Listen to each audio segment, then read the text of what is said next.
tem poucos autores e poucas escolas de pensamento que eu tive prazer de ler a obra completa, e o estoicismo é uma delas. Sêneca, Epiteto, Marco Aurélio, já li praticamente tudo que esses caras escreveram, e o objetivo aqui é compartilhar um pouco disso com você. Como diria meu conterrâneo Guimarães Rosa, mestre não é quem ensina, mestre é quem de repente aprende. E eu pude aprender um pouco com esses caras, e o objetivo dessa conversa é compartilhar e dividir um pouco disso com vocês. Vamos lá.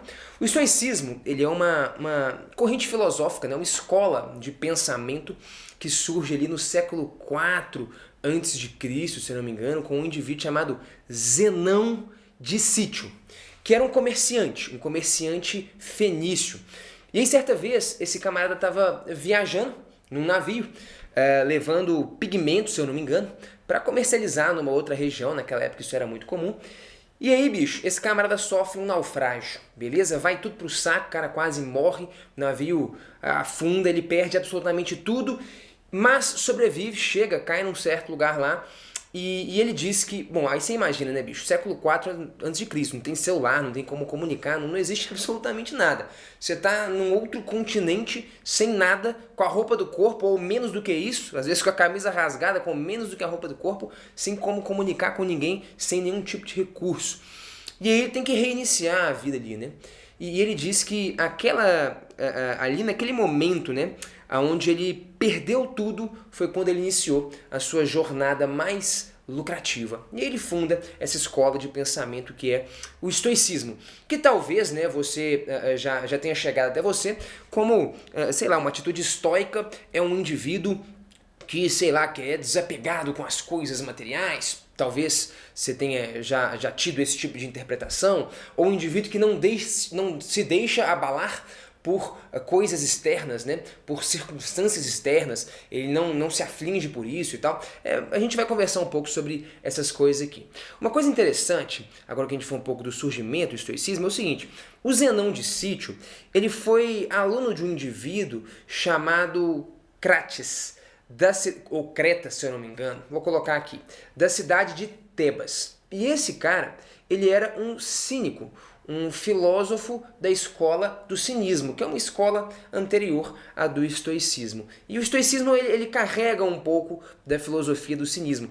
E cínico, né, ou cinismo, é uma palavra que tem uma conotação um pouco diferente hoje, né?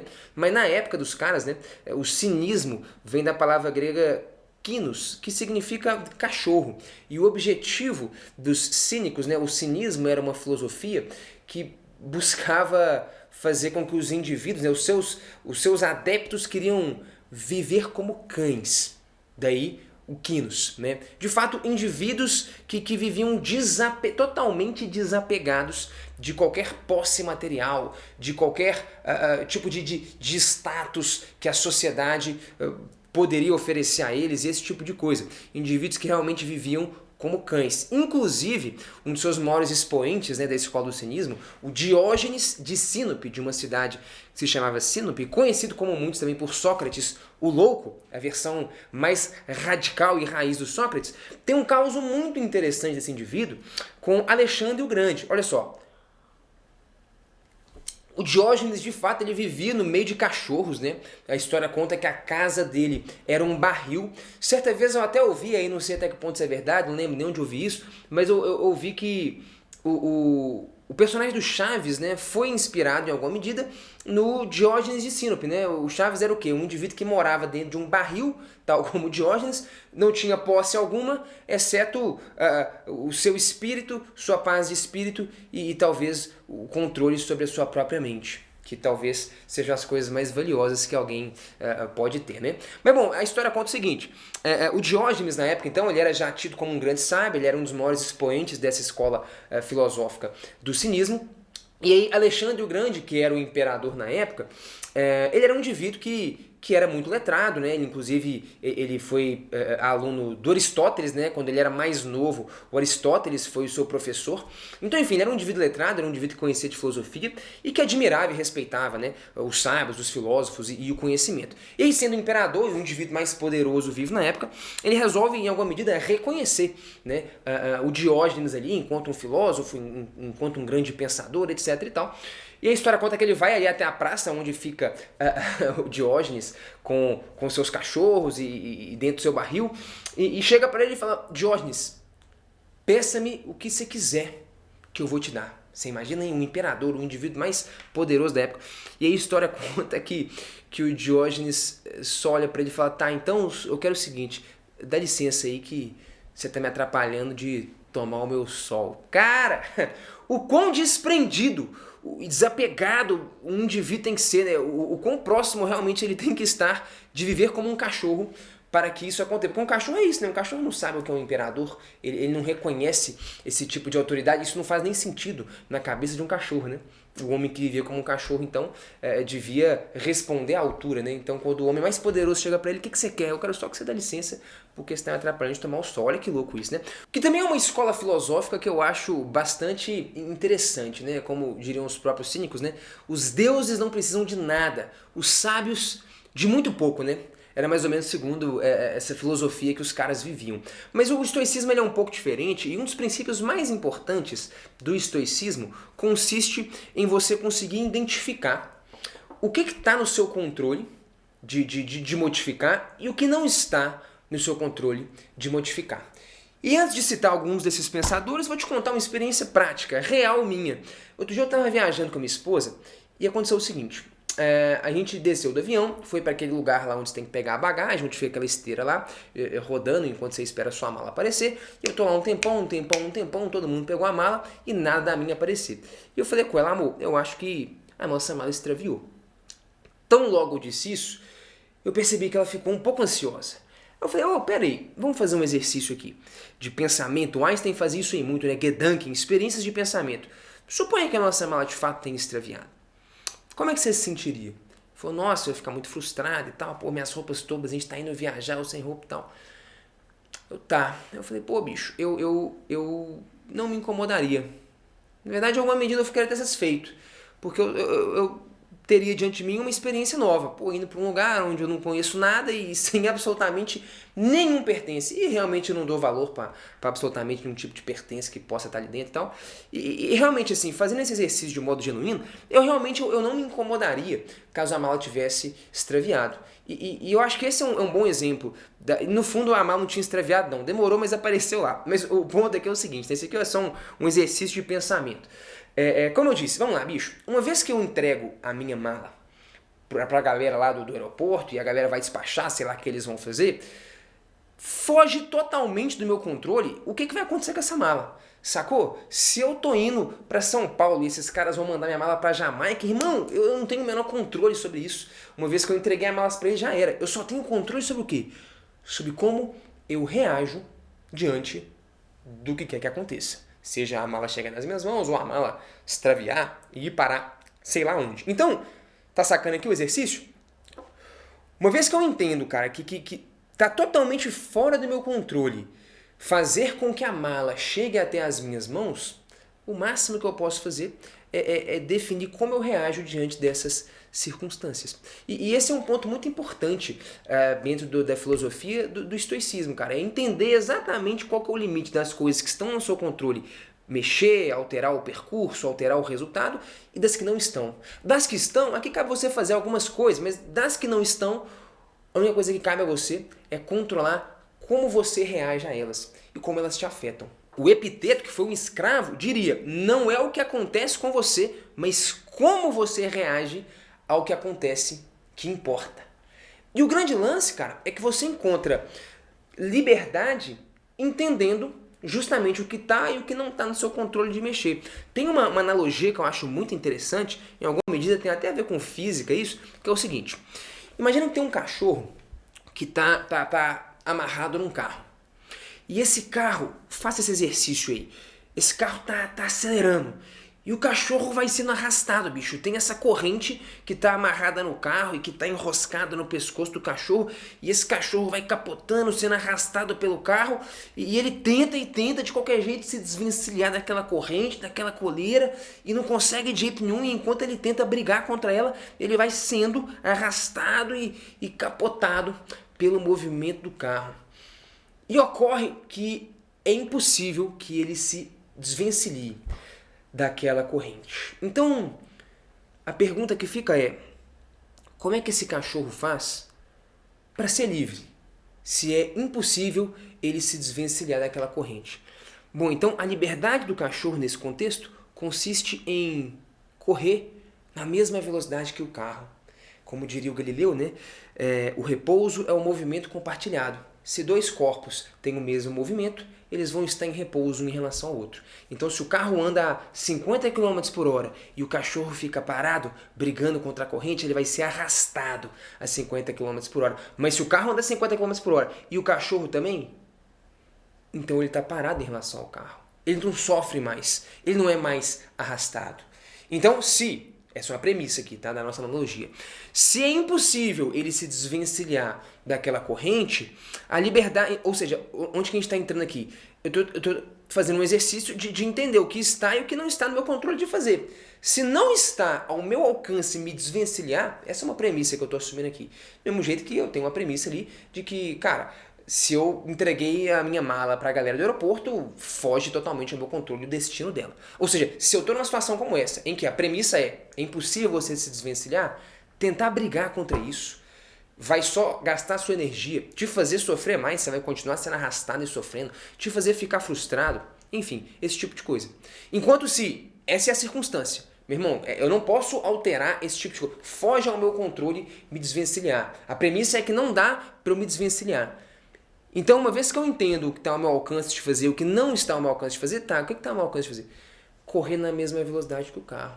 Assim eu não sou mais arrastado. Então, dentro desse contexto, ser livre não é se livrar das amarras necessariamente, partindo da premissa de que isso é impossível. Ser livre é caminhar na mesma velocidade do que o carro. E mais do que isso, né? Um estoico não só fará bem este exercício de entender o que está ao seu alcance de modificar e o que não está, mas dentro do que não está, o que ele vai fazer é simplesmente se contentar com aquilo. Uma vez que foge totalmente ao seu controle, modificar. Então, meu amigo, o que resta para mim, se eu sou esse cachorro, é ser feliz correndo na mesma velocidade que o carro. É correr na mesma velocidade que o carro e aproveitar a vista, meu irmão. E respirar o ar que eu tenho para respirar ali, porque não é isso. Se eu não posso modificar essa circunstância, se eu não posso alterar o rumo da coisa, o que resta a mim é escolher como eu posso me portar dentro das coisas que eu posso modificar, que estão ao meu alcance de modificar, e viver bem com aquilo. Tal e qual na situação do aeroporto. Se foge ao meu controle o destino da minha bagagem, meu irmão, o que me resta é abraçar de bom grado e receber com alegria aquilo que a fortuna, né? Que os estoicos diriam, o Sêneca usa muito esse termo, né? Que a fortuna, aquilo que o destino me ofereceu. Pô, irmão, a fortuna escolheu que eu viesse para essa viagem sem bagagem, extraviou. Não foi o caso, como eu disse, mas nesse contexto hipotético. Então o que resta a mim é curtir essa experiência, cara. Pô, vai ser uma experiência nova, única. Realmente eu nunca viajei para um outro estado somente com a roupa do corpo, né? Então o que me resta é me divertir com isso e ter história para contar, esse tipo de coisa. Olha que louco isso, cara. É uma forma de se portar diante da vida em que eu acredito que essa é uma filosofia. E de novo, eu tô te apresentando um pouco do pensamento dos caras aqui, tá? Muito sobre Sêneca aqui, né? Inclusive é uma leitura super recomendada, bicho. Esses livros do Sêneca aqui, Cartas a um Estoico, né? São cartas que ele troca com Lucilo, que era um discípulo de Sêneca, né? Um livro de leitura muito fácil, muito gostoso de se ler e tal. Mas veja que interessante. Esse tipo de filosofia, ele implica em você ter uma postura diante da vida na qual você não perde nunca. Você sacou? Olha que louco, cara. O estoico é um indivíduo que nunca perde diante de qualquer coisa que aconteça. Ele só ganha. Por quê? Porque olha só, se eu desci do avião e minha mala tá ali, legal, eu ganhei. Pô, que massa minha mala e tal. Se eu desci do avião e minha mala não está ali, de novo, o que tá ao meu controle não é se a mala vai ou não tá lá. O que tá ao meu controle é só como é que eu reajo. E eu tenho um espírito tal que eu reajo bem diante daquilo, tipo assim, aquilo não me afeta, sacou? Então eu só ganho. Se a mala tá ali, eu ganhei. Se a mala não tá ali, eu ganhei também. Ganhei por quê? Porque, pô, bicho, eu vou dar risada e me divertir. Caramba, bicho, minha mala estranhou, hein? Como é que vai ser esse negócio? E você mergulha pra dentro, cara. E você curte a parada, sacou? E você vive aquela experiência daquela forma ali. Você não tem nada a perder quando você adota esse tipo de conduta. Isso eu acho extremamente interessante do estoicismo, cara. Ele é um tipo de conduta em que, se você for observar com cautela, em quase tudo que acontece, você nunca perde, cara. Você só ganha, independente do que aconteça. Porque é isso, né? Você entende que Se foge ao seu controle modificar aquilo, o que te resta é aceitar de bom grado aquilo e viver em paz. Então, uma outra história interessante que eu acho que ilustra bem isso. Outro dia eu tava voltando, outro dia não, tem alguns meses já, uns 8 meses talvez, eu tava voltando da academia, na rua lá de casa, e aí eu, sem querer, chutei um negócio. Fez um barulho de metal, achei que era uma moeda, eu olhei, cara, era um anel, uma aliança. Caramba, bicho, achei uma aliança. Nossa, alguém perdeu a aliança e tal, caramba.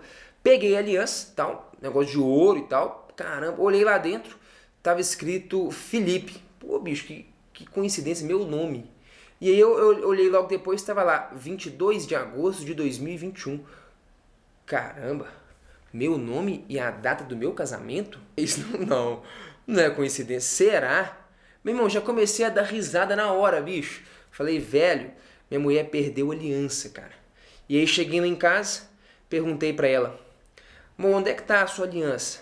Ela, que isso? Cadê? Não sei, cadê? Começou a procurar. Cadê minha? Nossa, perdi, não sei o que. Tum.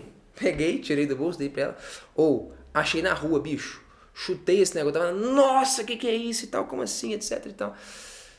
Aí beleza, cara. Vamos lá, olha que louco. Eu acredito, quando eu contei essa história pra algumas pessoas, eu contei rindo e tal, pô, isso aqui é uma história, isso aqui, pô, bicho, isso aqui não tá no repertório de história de qualquer um, né? Essa é uma história boa de se contar. E a maioria das pessoas, nossa, você deve ter ficado no Veneza, deve ter ficado muito bom. Quase todo mundo teve esse tipo de impressão, né? E talvez essa seria a reação que eles teriam. Que é uma reação do tipo, cara, pô, bicho, se meu marido, se minha esposa é desleixado, ou sei lá, né? Pô, bicho, não tem o devido cuidado e perde a aliança na rua. Se eu acho a aliança do meu marido na rua, eu mato ele. Era o que a galera me falava. Só que, meu irmão, é aquilo, cara. Não cabe a mim definir. E eu conheço a mulher com quem eu casei, bicho, eu sei que ela é meio perdida das coisas, ela perde coisa direto e tal. Então não cabe a mim controlar o que ela vai ou o que ela não vai perder, só cabe a mim reagir diante daquilo. Então é aquilo, bicho, se eu acho a minha aliança na rua e chuto ela, eu não tenho o que perder, eu só tenho o que ganhar. Falei, porra, dei risada pra cacete e falei, cara, vou ter uma história legal pra contar. Tá entendendo qual que é o lance? E de novo, bicho, eu tô aqui querendo compartilhar um pouco do pensamento dos caras. Eu tento implementar um pouco disso na minha vida, porque eu acho muito nobre, eu acho que esse é um jeito de viver um tanto quanto mais eficiente do que outras formas. Eficiente do ponto de vista de ter mais paz de espírito, de ficar mais de bem com a vida, sacou? Mas eu não tô me colocando aqui como um sábio, não, tô longe disso, cara. Eu sou um sábio, eu sei a melhor forma de viver a vida. Nossa, cara, eu não sei a resposta de nada. Eu mal sei fazer as perguntas. Aqui eu tô te contando uma ou outra história, talvez eu deva ter só essas mesmo, de quando eu consegui de fato ter uma boa postura diante de certas circunstâncias externas que fugiam do meu controle e que isso foi positivo, essa atitude foi boa, me fez ficar mais de bem com a vida, uma atitude que não me custou, não me estressou, não me gerou, não, pelo contrário, eu ganhei mesmo com circunstâncias adversas em alguma medida. O Sêneca, inclusive, que é provavelmente o maior nome aí do estoicismo, ele conta que, inclusive não sei se você sabia, mas vamos lá, Sêneca foi um dos homens mais ricos vivos na sua época lá do Império Romano, né? Ele era escritor, filósofo, advogado, ele era um indivíduo extremamente influente dentro do Império Romano e um dos indivíduos mais ricos de todo o Império Romano, né? Isso é importante aqui para fazer sentido o que eu vou falar aqui agora. O Sêneca conta que ele fazia um exercício de viajar, algumas vezes que ele ia viajar, ele viajava meio que sem nada, sacou? Só com a roupa do corpo. Meio que já, tipo assim, cara, se minha mala extraviar, eu já não vou ter nada. Então, na verdade, eu já nem vou levar a mala. No caso dele era, meu irmão, se a gente naufragar, eu não perco nada. Por quê? Porque eu já tô vindo sem nada. Olha que exercício, pô, bicho, interessante, né, cara? Um exercício nobre. Você tendo tudo, sendo um dos indivíduos mais ricos ali do Império Romano, escolher viajar sem nada. E esse é um exercício para quê, bicho? Esse era um exercício, eu acredito, para que ele se lembrasse que a paz de espírito e a segurança dele não está nas posses que ele tem, mesmo ele sendo absolutamente rico. Mas está aqui, cara. Está no controle de si próprio. Está em conseguir controlar a si mesmo, a sua própria mente e abraçar o que a fortuna lhe dá. Então mesmo você tendo, porque se você tem tudo e você está muito mal acostumado numa vida de luxo, talvez diante de um naufrágio você fique muito mal. Mas se você nem dá valor a essas coisas, e eu acho que o exercício máximo de não valorizá-las é realmente, mesmo tendo tudo, escolher viajar sem nada, aí você fala, meu irmão, realmente eu não tenho nada a perder. Pô, naufragamos, fiquei só com a roupa do corpo. Era só isso que eu tinha. O que eu tenho de mais valioso está aqui, bicho. É conseguir controlar a mim mesmo, como eu reajo diante de circunstâncias externas. Cara, esse é o desafio da vida, cara. Esse é o desafio, controlar a si mesmo. Né? Outro dia mesmo eu tava trocando ideia com minha mulher. Ela comprou um fone novo louco lá da Apple. Nossa, olha que louco tal. Você põe aqui, tem um negócio que elimina ruído. Meu irmão, o negócio é louco mesmo, bicho. Não sei se você já usou esse fone. Você põe aqui, ó, tum, parece que você mutou o mundo aqui em volta, cara. É bizarro, cacete, que louco. Outro dia eu fui pra academia com esse negócio, meu irmão, me senti naquele filme Clique, que você aperta o botão e controla o que tá falando. Você botou o fone, tum, parece que você mutou o ambiente inteiro externo. Falei, cara, que louco e tal, não sei o quê. Mas eu fiz um comentário, eu falei, bicho, você compra um fone louco, ele elimina o ruído externo. Mas o maior desafio é o ruído interno, cara. É você controlar a si mesmo. E quando uma mala extravia e aquilo afeta o seu estado de espírito, é o ruído interno que você tem que controlar, não é o externo. Ah, meu irmão, que controle que você tem diante do extravio ou não da sua bagagem? Sacou? Eu estou usando esse exemplo, mas você sabe que eu estou falando de muito mais do que isso. Né? Que tipo de controle você tem sobre nenhum? Então, o desafio é controlar a si mesmo. É o ruído interno. O desafio é esse, cara. E ter controle sobre isso e escolher viver bem, independente do que a fortuna lhe entregue, meu irmão, esse é o objetivo de um estoico. E se você tem isso, eu sou rico também, eu tenho muita fortuna, isso é pouco relevante. A segurança e a paz de espírito do estoico não está na riqueza que ele tem. Sêneca escreveu isso, se eu não me engano, né? Aquele que menos precisa das riquezas é quem mais desfruta das riquezas. Pô, interessante isso, né? Em alguma medida eu vejo que a gente usa isso, fazendo esse exercício de refletir um pouco sobre o estoicismo, para ter essa conversa aqui com você, eu percebo que a gente usa isso aqui no Universo Narrado, com os nossos estudantes. Por exemplo, bicho, você vai fazer uma prova, vai fazer a prova do Enem. Você concorda comigo que não está no seu nem no meu controle se a prova vai vir mais difícil, se a prova vai vir mais fácil, se vai cair um negócio mais complicado, que essas coisas fogem totalmente do nosso controle. Então o que um estoico faria diante disso? O que está no meu controle fazer? O que está no meu controle fazer é me preparar no nível mais alto que eu conseguir para que, independente de como a prova vier, eu consiga dar conta de fazer. É isso que a gente faz aqui no Universo Narrado. E esse é um dos motivos pelos quais a gente tem tantos estudantes que gabaritam, acertam mais de 90% em física e em matemática, nas mais diversas provas que você imaginar, bicho. Enem, provas de São Paulo, provas militares, etc. Eu sempre parto, assim, eu nunca tinha feito esse exercício de forma tão intencional, mas eu percebo que tem isso por trás da nossa filosofia de ensino. Quer dizer, eu sempre soube que tinha isso, né? Eu só não tinha conectado com o estoicismo, mas esse é o lance. Tem muita gente, cara, que deixa o seu futuro diante de coisas que fogem do seu controle. Como assim, cara? Pô, bicho, eu vou treinar aqui no nível da prova e se a prova vier mais ou menos eu dou conta e eu passo. Ou se ela vier mais fácil, mas se vier mais difícil não dá pra mim não. Cara, não, cara, tá maluco? Se foge totalmente ao seu controle em que nível que a prova vem, o que compete e cabe a você é se preparar no nível mais alto que você consiga, cara. Pra você chegar lá no dia da prova, independente de como ela vier, você continuar, por exemplo, acima dela e conseguir sair bem, é ou não é? Não está no seu controle o nível que a prova está no seu controle só o quê? O quanto que você estuda, o quanto você se aprofunda. Em alguma medida isso também é um pensamento estoico e a gente embute isso um pouco aqui na nossa filosofia de ensino do Universo Narrado. Interessante isso, né? Sêneca também dizia, aquele que é dono de si próprio não pode perder nada. Em alguma medida eu acho que esse era um exercício que ele queria fazer quando ele escolhia viajar sem nada. Porque se você é dono de si mesmo, controla esse ruído interno aqui e não se deixa afetar pelas circunstâncias externas, meu irmão, você vai perder o quê? Me fala. Então esse é um exercício difícil pra cacete mesmo, cara. Mas é um exercício do tipo assim, meu irmão, o cara te ofendeu no trânsito. Foi ele que te ofendeu ou foi você que se deixou ser ofendido por ele? Esse é o exercício do estoico, saca? E falando um pouco sobre riqueza aqui, já que a gente citou Sêneca, né, que era um indivíduo extremamente rico e tal, mas conseguia fazer um exercício de não colocar na sua riqueza a sua segurança, a sua paz de espírito, Tem um lance muito interessante, e a gente já começou um pouco falando sobre riqueza quando a gente falou dos cínicos, que você viu que eram caras que desprezavam totalmente a riqueza. Então você já vê que existe uma diferença significativa, né, entre os estoicos e os cínicos. Os cínicos desprezavam totalmente a riqueza, cara. Eles eram indivíduos que viviam como cães mesmo, dentro de um barril, como Diógenes e tal. Já os estoicos não. Sêneca, como eu disse, era um dos indivíduos mais ricos da época. Então ele é um cara que não vivia no meio dos cachorros, ele vivia no meio da sociedade. Era um indivíduo influente, era um indivíduo extremamente rico, mas a paz de espírito dele não morava nessas coisas. Então existe já uma diferença entre esses caras aí, né? Mas falando sobre riqueza, tem um lance que é bem interessante, e eu acho que tem um pouco a ver com pensamentos estoicos em relação à riqueza, que é o seguinte: existe uma assimetria em relação a riquezas que eu não sei se já percebeu. Que é o seguinte, eu vou trazer para um outro exemplo de um filósofo também, só que é um filósofo moderno ali, né, século XX, Karl Popper. Karl Popper era um filósofo da ciência e ele percebeu uma simetria que se existe entre você provar que uma teoria é verdadeira e provar que ela é falsa. Olha que interessante. Suponha que eu tenho uma teoria aqui de que, sei lá, todas as bananas são amarelas. E aí, beleza, como é que eu faço para provar que a minha teoria é verdadeira? Alguém poderia pensar, bom, bicho, então vamos observar, sei lá, milhões e milhões de bananas. Beleza.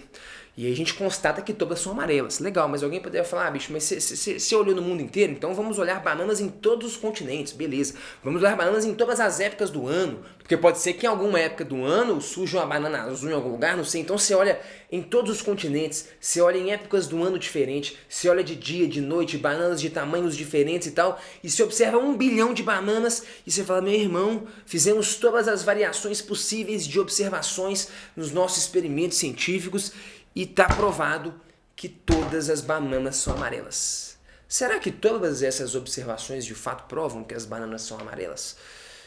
Não, né? Porque o que impede de amanhã aparecer uma banana azul? Assim, se você observou com grande variabilidade que várias bananas são amarelas em vários continentes, pô, isso pode te dar uma convicção muito grande de que todas são amarelas, mas nada impede de que amanhã apareça uma azul, você concorda? Ou seja, por um lado, por mais que eu tenha 1 bilhão de casos diferentes de observações que corroborem a minha teoria, esse 1 bilhão de casos que corroboram e reafirmam minha teoria, eles não são suficientes para provar que ela é verdadeira, porque nada impede que amanhã apareça uma banana azul. Agora, ao lance da simetria. Por outro lado, se eu estou observando bananas e eu acho uma única banana azul, está refutada a minha teoria. Percebe então que existe uma assimetria? 1 bilhão de casos favoráveis não são suficientes para provar com certeza absoluta, de modo inequívoco, de modo lógico, que aquela teoria é verdadeira. Porque nada impede que, mesmo se observando 1, 2, 5, 10 bilhões de bananas, nada impede que amanhã surja uma azul. Mas uma única evidência de um caso que refute a teoria, se você achou uma banana azul, uma banana rosa, uma única evidência é suficiente para falsificar, para provar que essa teoria é falsa. Ou seja, o grande lance do Karl Popper, e ele cria uma corrente de pensamento que se chama falsificacionismo, que tem a ver justamente com isso. O que nós devemos fazer para evoluir o conhecimento não é tentar provar que uma teoria é verdadeira, porque isso é impossível. O que devemos fazer é tentar provar que ela é falsa. Percebe a simetria? Ah, tá. E o que é uma boa teoria? É uma teoria que foi provada verdadeira? Não, porque isso é impossível. Uma boa teoria é uma teoria que sobreviveu a muitos testes de falsificação. Mas bom, beleza, isso aqui era só um parêntese aqui, não quero entrar em muito detalhe sobre filosofia da ciência. Mas, tudo isso para fazer a seguinte analogia. Perceba que existe uma assimetria bem semelhante em relação à riqueza. Ou seja, vamos lá, é impossível eu ter todas as coisas. Você concorda? Por mais rico que eu, sei lá, pensa o homem mais rico do mundo. Quem é o cara mais rico do mundo? Sei lá, o dono da Amazon, o Jeff Bezos, sei lá se é ele. Mas pensa, ainda assim esse indivíduo não tem tudo. Ele, pô, tem um cara mais rico, eu posso ter aquilo. Nunca acaba. Você concorda? É impossível você ter toda a riqueza possível. É impossível você ter tudo o que se quer. Por mais rico que você seja e você é o cara mais rico do mundo, ainda assim você pode continuar ambicionando mais. Sim ou não? Concorda comigo? Pô, é verdade. Agora, por outro lado, é possível você desprezar todas as coisas. Eu não consigo ter todas as coisas, mas eu consigo desprezar todas as coisas. Ou seja, talvez o caminho mais eficiente para a riqueza Não seja querer todas as coisas, mas sim desprezar todas elas. Isso me lembra um pouco um conceito de riqueza que eu aprendi com Thoreau, lendo um livro que se chama Walden, A Vida nos Bosques, em que ele diz, a versão que eu li era em inglês, né? Então eu me recordo dessa frase em inglês que é: A man is rich in proportion to the number of things he can afford to let alone. A riqueza de um homem é proporcional ao número de coisas que ele consegue viver sem. Entendeu? O que o Thoreau está fazendo aqui? Ele identificou essa assimetria. É mais fácil ser rico sabendo viver com pouco e desprezando, tal como os cínicos, né? E os estoicos também faziam, e desprezando as riquezas, do que querendo ter tudo e se deixar iludir por querer ter cada vez mais. Certo?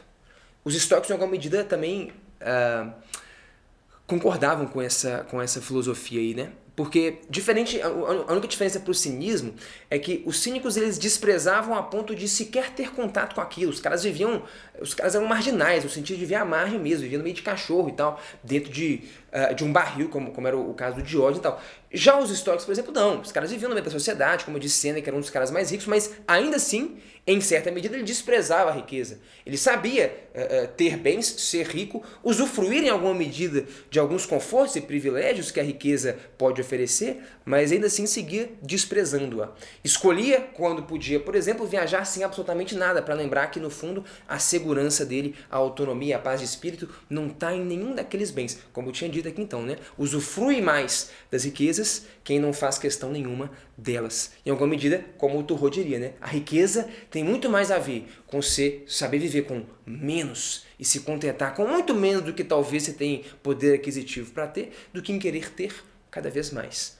Isso tem a ver com o quê? Em alguma medida com essa assimetria. É impossível ter tudo, mas é possível desprezar praticamente tudo que o dinheiro pode comprar. Faz sentido? Ou seja, aquele que é rico, mas tem desejos cada vez mais elevados, pode acabar se sentindo pobre, mesmo sendo rico. Em alguma medida, essa riqueza ela vem a ser essa diferença, né, entre o que você julga que você precisa e o que de fato você tem.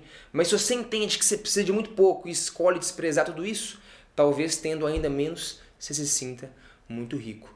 Né? Então, tem esse lance aí dentro da filosofia do estoicismo, que é, você tem indivíduos ali que eram escravos, como o Epiteto, você tem indivíduos que eram extremamente, também foi um grande expoente, né, do estoicismo, você tem indivíduos que eram extremamente ricos, como o Sêneca, ou indivíduos que não só eram ricos, mas poderosos, como Marco Aurélio, o imperador romano, que escreveu esse grande livro, Meditações, né?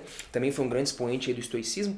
Então você tem escravos, indivíduos extremamente ricos, imperadores. E eu me arrisco a dizer que todos eles se sentiam igualmente ricos, dentro desse conceito de que a riqueza tem muito mais a ver com você entender o que você precisa para viver e abraçar de bom grado o que a fortuna lhe entrega, entendendo que não está nas posses e nos bens materiais a sua paz de espírito. Sacou? Me arrisca dizer que todos esses três indivíduos bem diferentes, né?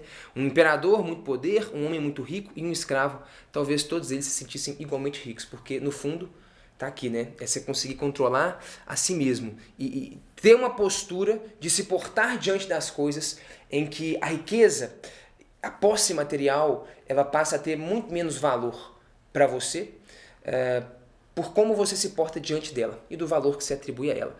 E aí, no fundo, bicho, tudo isso eu acho que deságua em você conseguir viver bem a vida. Né? O Sêneca, ele também dizia, tem um trecho dele que é em Cartas a um Estoico também, não me lembro de qual volume, que ele diz assim pro Lucilo, né, que o Cartas a um Estoico são isso, é uma coletânea de cartas que ele trocava com esse discípulo dele, Lucilo, em que ele fala assim, Lucilo, apressa-te a viver bem e pensa que cada dia é, por si só, uma vida.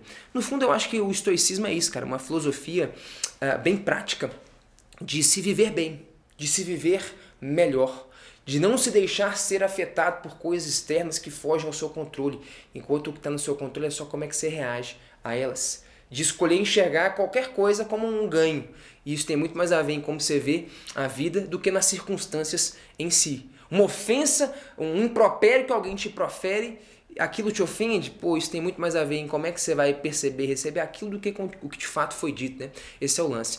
E eu acho que em alguma medida, então, o que o estoico tá buscando, bicho, é viver bem, sacou? É viver em paz, é alcançar a arete, né? Que é uma palavra importante pra caramba ali, né? Na filosofia grega, que é a virtude, né, cara? A vida virtuosa, que é a excelência, né? Arete, essa paz de espírito, né? É ser realmente um indivíduo que é quase que inatingível por qualquer tipo de circunstância externa. E isso tem a ver, em alguma medida, sim, com sabedoria. Eu li certa vez, se eu não me engano, foi no livro do Rubem Alves, em que ele discutia sobre a etimologia da palavra sabedoria, e aí eu não me lembro os termos agora corretamente, mas que ele dizia que sabedoria remetia a saber degustar bem a vida. O sábio era aquele que sabia degustar bem a vida.